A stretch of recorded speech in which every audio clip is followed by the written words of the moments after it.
ಇವತ್ತು ಭಾರತದ stock market ಬೆಳಿಗ್ಗೆ ಭಾಳ ಏರಿತ. ಸೆನ್ಸೆಕ್ಸ್ 12 ಗಂಟೆ ಸುಮಾರು 600 ಪಾಯಿಂಟ್ ಏರಿತ್ರಿ ಮತ್ತು ನಿಫ್ಟಿ 23,425 ತಲುಪಿ ಅಥವಾ ಹೈಕ್ ತಲುಪಿ ಟ್ರೇಡ್ ಮಾಡತ್ತಿತ್ತ. ಬಟ್ 1 ಗಂಟೆದಿಂದ ಮಧ್ಯಾಹ್ನ 1 ಗಂಟೆದಿಂದ ಒಮ್ಮೆ ಸ್ಟಾಕ್ ಮಾರ್ಕೆಟ್ ಹೆವಿ ಕುಸ್ಕೊಂತನ ಬಂತ. ಕುಸುದ್ ನೋಡ್ಬೋದು ನೀವು, ಏನ್ ಹಸಿರಿತ್ತು ಭಾರತದ ಸ್ಟಾಕ್ ಮಾರ್ಕೆಟ್, ಅದ್ ಒಮ್ಮೆ ರೆಡ್ ದಾಗ ಬಂದ 0.12% ಕುಸದೈತಿ.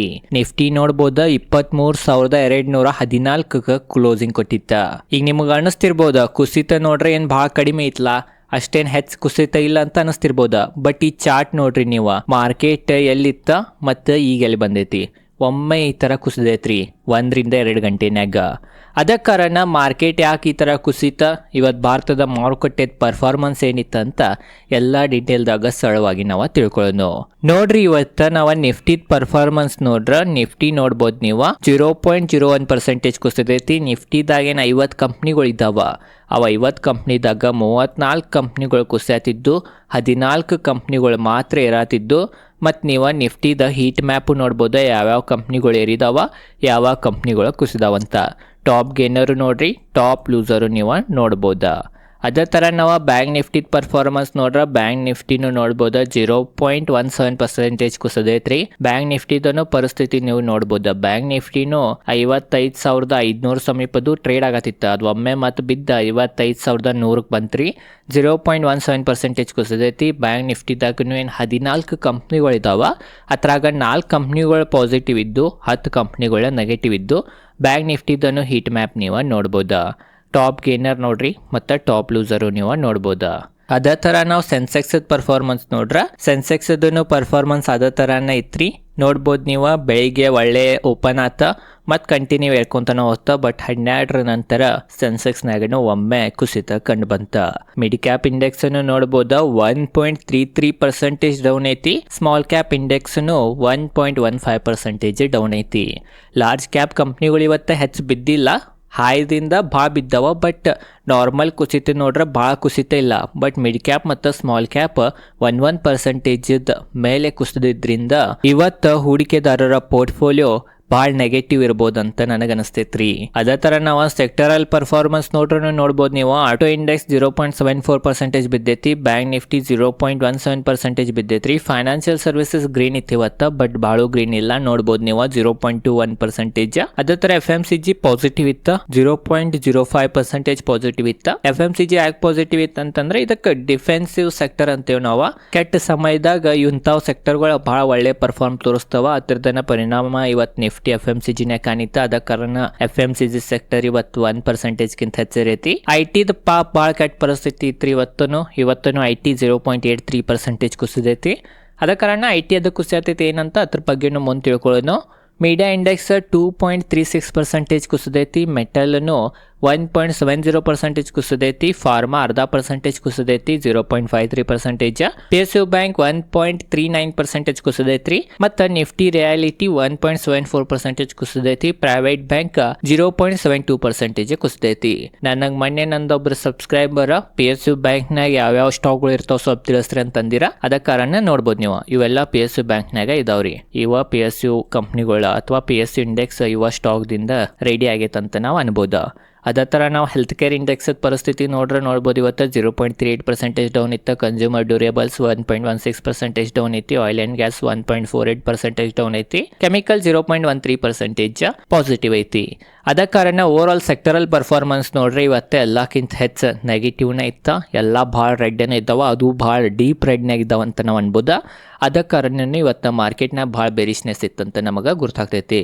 ಅದೇ ಥರ ನಾವು ಕ್ರೂಡ್ ಆಯಿಲ್ ಬೆಲೆ ನೋಡ್ರೆ, ಕ್ರೂಡ್ ಆಯಿಲ್ ಬೆಲೆ ಹಂಗೇನು ಭಾಳ ಏರಿಲ್ರಿ. ನೋಡ್ಬೋದು ನೀವು, WTI ಕ್ರೂಡ್ ಆಯಿಲ್ $89 ಪ್ರತಿ ಬ್ಯಾರಲ್ ಟ್ರೇಡ್ ಆಗತೈತಿ. ಕ್ರೂಡ್ ಆಯಿಲ್ $92 ಪ್ರತಿ ಬ್ಯಾರಲ್ಗೆ ಟ್ರೇಡ್ ಆಗತೈತಿ. ಆದ್ರೂ ಯಾಕೆ ಮಾರ್ಕೆಟ್ ಬಿತ್ತ, ಅದರಿಂದ ಕಾರಣಗಳು ಏನಂತ ನಾವು ಡೀಟೇಲ್ದಾಗ ತಿಳ್ಕೊಳಕ್ ಹೋದ್ರೆ ನಮಗೇನು ಗೊತ್ತಾಗ್ತೈತೆ ಅಂತಂದ್ರೆ, US ಮತ್ತು ಇರಾನ್ದ ಯುದ್ಧ. ಮೊನ್ನೆ ದಿನ ಇಸ್ರೇಲ್ ಮತ್ತು ಇರಾನ್ ನಡಕ ಭಾಳ ದೊಡ್ಡ ಯುದ್ಧ ಸ್ಟಾರ್ಟ್ ಆಗಿತ್ತ. ಬಟ್ ಅಲ್ಲಿ US ಪ್ರೆಸಿಡೆಂಟ್ ಅವ್ರು ಬಂದ ಯುದ್ಧನ ನಿಲ್ಸಿರ. ಬಟ್ ಏನಾತಂತಂದ್ರೆ, ಈಗ ಯು ಎಸ್ ಮತ್ತು ಇರಾನನ್ನು ಮತ್ತೆ ಯುದ್ಧದಾಗ ಹೊಕ್ಯವ್ರಿ ಅಥವಾ ಅವರಿಬ್ಬರನ್ನ ಈಗ ಮತ್ತೆ ಬಡ್ದಾಡತ್ತಾರಂತ ನಾವು ಅನ್ಬೋದು. ಅದ ಕಾರಣ ಮೊನ್ನೆ ಯು ಎಸ್ ಯುದ್ಧ ನಿಲ್ಸಿತ್ತ, ಬಟ್ ಈಗ ಅದ ಯು ಎಸ್ ಇನ್ವಾಲ್ವ್ ಆಗೈತ್ರಿ ಮತ್ತು ಇರಾನ್ ಜೊತೆ ಯುದ್ಧದಾಗ. ಏನಾತಂತಂದ್ರ ಇರಾನದ ಒಂದು ಡ್ರೋನ್ ಯು ಎಸ್ ದ ಒಂದು ಹೆಲಿಕಾಪ್ಟರ್ಗೆ ಕ್ರ್ಯಾಶ್ ಆತ್ರಿ. ಆ ಕ್ರ್ಯಾಶ್ ಆಗಾನ ಹೆಲಿಕಾಪ್ಟರ್ ಕ್ರ್ಯಾಶ್ ಆತ. ಅವಾಗ ಏನಾತಂತಂದ್ರೆ ಅಲ್ಲಿ ಪೈಲಟ್ ಅದು ಜಿಗಿ ಹೊಡೆದು ಅವ್ರದ್ದು ಜೀವ ಉಳ್ದೈತಂತ ಅನ್ನತ್ತಾರ. ಬಟ್ ಹೆಲಿಕಾಪ್ಟರ್ ಕುಸಿದ್ರಿಂದ ಯು ಎಸ್ ಗೂ ಸಿಟ್ಟು ಬಂತ. ಯು ಎಸ್ ಅನ್ನು ಹಲವಾರು ದಾಳಿ ಇರಾನ್ ಮ್ಯಾಗ ಸ್ಟಾರ್ಟ್ ಮಾಡಿತ್ತ. ಇರಾನ್ ಅನ್ನು ಮತ್ತ ಯು ಎಸ್ ದೇನ್ ಮಿಲಿಟರಿ ಬೇಸ್ಗಳಿದಾವ ಮಿಡಲ್ ಈಸ್ಟ್ ಕಂಟ್ರಿಗಳ್ನಾಗ, ಅಲ್ಲಿ ಮತ್ತೆ ಟಾರ್ಗೆಟ್ ಮಾಡಿ ಹೊಡ್ಯಾಕ ಸ್ಟಾರ್ಟ್ ಮಾಡಿರ. ಅದ ಕಾರಣ ಇದ ಒಂದು ಕಾರಣದಿಂದನ ಇವತ್ತು ಮಾರ್ಕೆಟ್ನಾಗ ಅಥವಾ ಈ ಥರ ಮಾರ್ಕೆಟ್ನಾಗ ಒಮ್ಮೆ ಕುಸಿತ ಕಂಡು ಬಂತಂತ ನಾವು ಅನ್ಬೋದ. ಅದ್ರಾಗೂ ಮಧ್ಯಾಹ್ನನೇ ಯಾಕೆ ಈ ಥರ ಆತಂತಂದ್ರೆ ಏನು ಇರಾನದ ವಿದೇಶಾಂಗ ಸಚಿವರಿದ್ದಾರ ಅವ್ರದ್ದು ಮಧ್ಯಾಹ್ನ ಟ್ವೀಟ್ ಬಂತ್ರಿ 2 ಗಂಟೆ ಸುಮಾರದ್ದು. ಅದೇನಿತ್ತಂತಂದ್ರೆ ನಾವೀಗ ಯು ಎಸ್ ಜೊತೆ ಮತ್ತೆ ಮಾತುಕತೆ ನಿಲ್ಲಿಸ್ಬೋದ, ಏನೇ ಶಾಂತಿ ಮಾತುಕತೆ ನಡೆಸೋನು ಅಥವಾ ನಡೆದಿತ್ತ ಅದನ್ನ ಈಗ ಮತ್ತೆ ನಾವು ನಿಲ್ಸವ್ರ ಹಂಗಿಂಗ ಅಂತ ಹೇಳಿಕೆಯನ್ನ ಕೊಟ್ರ. ಆ ಒಂದು ಕಾರಣದಿಂದನೂ ಮಾರ್ಕೆಟಿಗೆ ನೆಗೆಟಿವ್ ಆತ. ಆ ಒಂದು ಕಾರಣದಿಂದನೂ ಯು ಎಸ್ ದ ಫ್ಯೂಚರ್ ಕುಸಿತ್ರಿ. ಮೊದಲ U S the Dow future ನೋಡ್ಬೋದು ನೀವು 0.48% ಕುಸಿತ. ಅದರದನ್ನ ಪರಿಣಾಮ ಡೈರೆಕ್ಟ್ ಭಾರತದ ಮಾರುಕಟ್ಟೆ ಮೆಕಾನಿತ. ಅದ ಕಾರಣನೂ ಮಾರುಕಟ್ಟೆ ಇವತ್ತು ಕುಸಿತ ಅಂತ ನಾವು ಅನ್ಬೋದ ಇದ ಒಂದು ಸುದ್ದಿದಿಂದ. ಅದ್ರಾಗೂ ಮೇನ್ ಯುರೋಪಿಯನ್ ಮಾರ್ಕೆಟ್ ಅನ್ನು ಇವತ್ತು ರೆಡ್ದಾಗನ ಓಪನ್ ಆದುರಿ. ಏಷ್ಯನ್ ಮಾರ್ಕೆಟ್ ಅನ್ನು ಕುಸಿದನ ಕ್ಲೋಸಿಂಗ್ ಕೊಟ್ಟಾವ. ಜಪಾನದ ಮಾರ್ಕೆಟ್ ನೋಡ್ಬೋದು ನಿಕೈ 1.93% ಕುಸಿದೈತಿ. ಸಿಂಗಾಪುರದ ಮಾರ್ಕೆಟ್ 1.30% ಕುಸಿದೈತಿ. ಹ್ಯಾನ್ಸ್ಯಾಂಗ್ ಅನ್ನು 0.65% ಕುಸಿದೈತಿ. Taiwan market 3.42% ಕುಸಿದೈತಿ. ಮತ್ತು ಕೊರಿಯಾದ ಮಾರ್ಕೆಟ್ 4.74% ಕುಸಿದೈತ್ರಿ. ಕೊರಿಯಾದ ಮಾರ್ಕೆಟ್ ನೋಡ್ಬೋದು ನೀವು ಯಾವ ಥರ ಇರೈತವನ್ನ ತೋರ್ಸತೈತಂತ. ಮತ್ತು ಉಳಿದಿದ್ದನ್ನು ಎಲ್ಲ ಜಕಾತ ಒಂದ ಪಾಸಿಟಿವ್ ಇತ್ತು, ಉಳಿದಿದ್ದು ಎಲ್ಲಾನು ಕುಸಿದಾವನ್ನ ಅಂತ ನಾವು ಅನ್ಬೋದು. ಅದ ಕಾರಣನು ಭಾರತದ ಮಾರುಕಟ್ಟೆನ ಇವತ್ತು ಸ್ವಲ್ಪ ನೆಗೆಟಿವ್ನ ಇತ್ತಂತ ನಾವು ಅನ್ಬೋದು, ಅಥವಾ ನೆಗೆಟಿವ್ನ ಕ್ಲೋಸಿಂಗ್ ಕೊಟ್ಟೈತಂತ ನಾವು ಅನ್ಬೋದು. ಮತ್ತೊಂದು ಏನಂತಂದ್ರೆ ಈ TCS ಒಂದು ಹೇಳಿಕೆ ಬಂತ್ರಿ. ನಿನ್ನೆ ಟಾಟಾ ಸನ್ಸ್ದ ಚೇರ್ಮನ್ ಎನ್ ಚಂದ್ರಶೇಖರ್ ಅವರು ಒಂದು ಹೇಳಿಕೆಯನ್ನ ಕೊಟ್ರ. ಅದೇನು ಹೇಳಿಕೆ ಇತ್ತಂತ ಈಗ ತಿಳ್ಕೊಳ್ಳೋಣ. ಮುಂದಿನ 3 ವರ್ಷನಾಗ ಏನು ಉದ್ಯೋಗಿಗಳಿದಾರ ಅದ್ರ ಅಷ್ಟನೇ AI ಏಜೆಂಟನ್ನು ಇವ್ರ ಸ್ಥಾಪನೆ ಮಾಡೋರು ಅಥವಾ ಅದನ್ನು ಬಳಸೋರು ಅಂತ ಹೇಳಿಕೆಯನ್ನು ಕೊಟ್ಟಾರ. ಅದರಿಂದ ಏನಾಗ್ತೈತೆ ಅಂತಂದ್ರೆ ಈಗ IT-ನಾಗ ಅದು ಜಾಬ್ ಸಿಗೋದು ಭಾಳ ಕಠಿಣ ಆಗ್ತೈತ್ರಿ. ಯಾಕಂತಂದ್ರೆ ಭಾರತದ ಅತಿ ದೊಡ್ಡ IT ಕಂಪ್ನಿ TCS ಅವ್ರೂ ಸಹ ಈಗ AI ಏಜೆಂಟ್ಗಳನ್ನು ಬಳಸೋರಂತ್ರಿ. ಎಷ್ಟೀಗ ಜಾಬ್ ಮಾಡ್ತಾರೋ ಅಷ್ಟೇ AI ಏಜೆಂಟ್ಗಳನ್ನು ಮತ್ತೆ ಉಪಯೋಗಿಸೋರಂತ ಅವ್ರ ಕೆಲಸದ್ನಾಗ. ಮನುಷ್ಯ ಪ್ಲಸ್ AI ಹಂಗೆ ಮಾಡೆಲ್ನಾಗ ವರ್ಕ್ ಮಾಡೋರಂತ್ರಿ. ಅದರಿಂದ ಕಂಪ್ನಿಗಳ ಅರ್ನಿಂಗ್ಸ ಕಂಪ್ನಿಯನ್ನು ಗ್ರೋತ್ ಮಾಡೋ ಸಂಬಂಧ ಕಂಪ್ನಿಗೆ ಮುಂದೆ ಫ್ಯೂಚರ್ನ ಕೆಲಸ ಮಾಡೋದಂತ ನಿನ್ನೆ ಒಂದು ಮೀಟಿಂಗ್ನಾಗ AGM ಮೀಟಿಂಗ್ನಾಗ ಹೇಳಿಕೆಯನ್ನು ಕೊಟ್ಟಾರ. ಈ ಒಂದು ಕಾರಣದಿಂದನೂ AI ಜಾಬ್ ಮಾಡೋರ್ಗೆ ನೆಗೆಟಿವ್ ಅನ್ಬೋದ, ಕಂಪ್ನಿಗಳಿಗೆ ನೆಗೆಟಿವ್ ಅನ್ನೋ ಬರೋಂಗಿಲ್ಲ.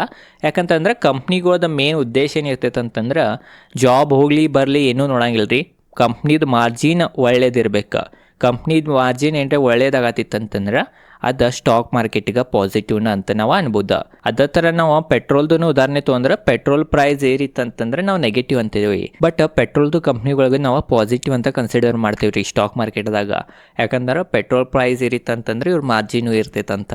ಈ ಥರ ಸ್ಟಾಕ್ ಮಾರ್ಕೆಟನ್ನು ವರ್ಕ್ ಆಗ್ತಿರ್ತೈತಿ. ಓವರ್ ಆಲ್ ಇದೇ ಇತ್ತ. ಮೇನ್ ಏನಂತಂದ್ರೆ FI ಸೆಲ್ಲಿಂಗ್ ಅನ್ನು ಕಂಟಿನ್ಯೂ ಐತಿ. US ಮತ್ತು ಇರಾನ್ ಯುದ್ಧ ನಿಲ್ಲುವಂಗನು ಕಾಣುವತ್ತ. ಹತ್ರದನೇ ಎಲ್ಲ ಪೆಟ್ ಭಾರತದ ಮಾರುಕಟ್ಟೆ ಮ್ಯಾಗ ಇವತ್ತು ಈ ಥರ ಕಾಣಿತ. ಅದ ಕಾರಣ ಲಾಸ್ಟ್ 1 ಅವರ್ನಾಗ ಭಾರತದ ಮಾರುಕಟ್ಟೆ ಈ ಥರ ಕುಸಿತಂತ ನಾವು ಅನ್ಬೋದ.